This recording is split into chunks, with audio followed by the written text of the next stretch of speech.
നമസ്കാരം. മലയാളി വാർത്തയിലേക്ക് സ്വാഗതം. ഏറ്റവും പ്രധാനപ്പെട്ട വാർത്തയിലേക്കാണ് പോകുന്നത്. ചതി ആവർത്തിച്ചിരിക്കുകയാണ് പാകിസ്ഥാൻ. അവരുടെ രക്തത്തിൽ അലിഞ്ഞു ചേർന്ന ആ തൊട്ടിത്തരം വീണ്ടും പുറത്തെടുത്തിരിക്കുന്നു. അതിർത്തിയിൽ വീണ്ടും ആക്രമണം നടത്തി പാകിസ്ഥാൻ ഇന്ത്യയെ പ്രകോപിപ്പിക്കുകയാണ്. നമുക്കറിയാം, ഇന്ത്യയുടെ മുന്നിൽ കാൽക്കൽ വീണുകൊണ്ട് വെടിനിർത്തൽ വേണം, യുദ്ധം അവസാനിപ്പിക്കണം, ഇനി ആക്രമിക്കരുത് എന്ന് പറഞ്ഞുകൊണ്ട് വെടിനിർത്തലിനു വേണ്ടി കരഞ്ഞപേക്ഷിച്ച പാകിസ്ഥാൻ വെടിനിർത്തൽ പ്രാബല്യത്തിൽ വന്നതിന് തൊട്ടു പിന്നാലെ ഇപ്പോൾ ചതി പുറത്തെടുത്തിരിക്കുന്നു. ശ്രീനഗറിലും രജൌരിയിലും ആക്രമണം നടന്നു എന്നുള്ളതിന്റെ നിർണായക വിവരങ്ങൾ പുറത്തു വന്നിരിക്കുകയാണ്. ഇതിലേറ്റവും പ്രധാനപ്പെട്ടത് രജൌരിയിൽ ഈ പറയുന്നത് പോലെ പാകിസ്ഥാൻ ആക്രമണം നടന്നത് വെടിവെപ്പ് മാത്രമല്ല, ഡ്രോൺ ആക്രമണം ഉണ്ടായി എന്നുള്ളതിന്റെ നിർണായക വിവരം പുറത്തു വന്നിരിക്കുന്നു. വെടിവെപ്പാണ് നടന്നതെങ്കിൽ ഇത് പാക് ഭീകരർ നടത്തിയതാണ് എന്ന് നമുക്ക് പറയാമായിരുന്നു. എന്നാൽ അതിനപ്പുറത്തേക്ക് കടന്ന് നിരവധി ഡ്രോണുകൾ രജൌരിയിലേക്കും ശ്രീനഗറിലേക്കും എത്തി എന്നുള്ളതിന്റെ വിവരങ്ങളാണ് പുറത്തു വന്നിരിക്കുന്നത്. പാകിസ്ഥാൻ വീണ്ടും ഇന്ത്യയെ പ്രകോപിപ്പിച്ച് ഒരു യുദ്ധത്തിലേക്ക് നയിക്കാനുള്ള നീക്കമാണ് നടത്തിക്കൊണ്ടിരിക്കുന്നത്. ഈ ഘട്ടത്തിൽ നമുക്ക് എടുത്തു പറയേണ്ട ഒരു കാര്യം, പാകിസ്ഥാൻ തന്നെയാണ് ഇന്ത്യയിലേക്ക് സമാധാന ചർച്ചകളുമായി വന്നത്. യുദ്ധം അവസാനിപ്പിക്കാം, വെടിനിർത്തൽ വേണം എന്ന് പറഞ്ഞത് പാകിസ്ഥാനാണ്. അത് സമ്മതിക്കുകയും വലിയ ചർച്ചകൾ നടത്തിയതിനു ശേഷമാണ് ഇന്ത്യ അതിന് സമ്മതം മൂളിയത്.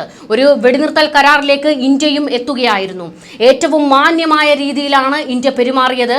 എന്നിട്ടും വീണ്ടും അതിർത്തിയിൽ നാറിയ കളികൾ പുറത്തെടുക്കുകയാണ് പാകിസ്ഥാൻ. ഇതിനെ ഒരു തരത്തിലും അംഗീകരിക്കാനോ ഒരു തരത്തിലും ഇതിന് സമാധാനത്തോടെ ഇരിക്കാനോ ഇന്ത്യക്ക് കഴിയില്ല. തിരിച്ചടി നൽകുമെന്ന് ഇന്ത്യ മുൻപ് തന്നെ പ്രഖ്യാപിച്ചതാണ്. അതായത് ഒരു പ്രകോപനം ഉണ്ടായാൽ അതിന് അതേ രീതിയിൽ തന്നെ തക്ക മറുപടി നൽകുമെന്ന് ഇന്ത്യ പ്രഖ്യാപിച്ചതാണ്.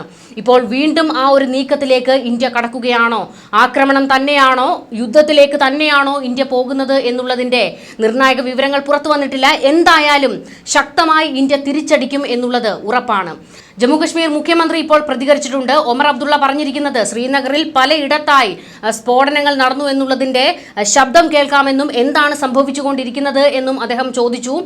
തൊട്ടു പിന്നാലെ തന്നെയാണ് ശ്രീനഗറിലും അതുപോലെ തന്നെ രജൌരിയിലുമാണ് ഇപ്പോൾ പാകിസ്ഥാൻ അതിക്രമം കാണിച്ചിരിക്കുന്നത്. ഇതിന് തക്കതായ മറുപടി നൽകാൻ സേന ഇറങ്ങിയിട്ടുണ്ട്. വൈകിട്ടത്തെ വാർത്താ സമ്മേളനത്തിൽ പോലും സേന വ്യക്തമാക്കിയത്, അതായത് കര, നാവിക, വ്യോമസേനകൾ സംയുക്തമായി വ്യക്തമാക്കിയത്, ഇപ്പോൾ വെടിനിർത്തലായതുകൊണ്ട് ഞങ്ങൾ പിന്മാറുന്നു, എന്നാൽ പാകിസ്ഥാൻ പ്രകോപനം തുടർന്നാൽ അതിന് ഇരട്ടി അടി നൽകാൻ ഞങ്ങൾ തയ്യാറാണ്. സേന സജ്ജമായി തന്നെ നിൽക്കുകയാണ്. ഒരു തരത്തിലും സുരക്ഷ പിൻവലിക്കാൻ തയ്യാറല്ല. അതിർത്തികളെല്ലാം വളഞ്ഞുകൊണ്ട് ഞങ്ങൾ സുരക്ഷ ശക്തമാക്കിയിരിക്കുകയാണ് എന്നുള്ള കാര്യങ്ങൾ സേന തന്നെ വ്യക്തമാക്കിയതാണ്. അതുമാത്രമല്ല, ഇപ്പോൾ നടന്നിരിക്കുന്ന ആക്രമണം, ഡ്രോൺ ആക്രമണങ്ങൾ നടന്നു എന്നുള്ളതാണ് ഏറ്റവും പ്രധാനമായി എടുത്തു പറയേണ്ടത്. പക്ഷേ ഈ ഡ്രോണുകളെ നിലം തൊടിക്കാൻ പോലും ഇന്ത്യൻ സേന അനുവദിച്ചില്ല. അതിനു മുൻപ് തന്നെ അതിനെയെല്ലാം തകർത്തെറിയാൻ ഇന്ത്യക്ക് കഴിഞ്ഞു എന്നുള്ളതാണ്. ഈ സമയത്ത് നമ്മൾ ചിന്തിക്കേണ്ട മറ്റൊരു കാര്യമുണ്ട്.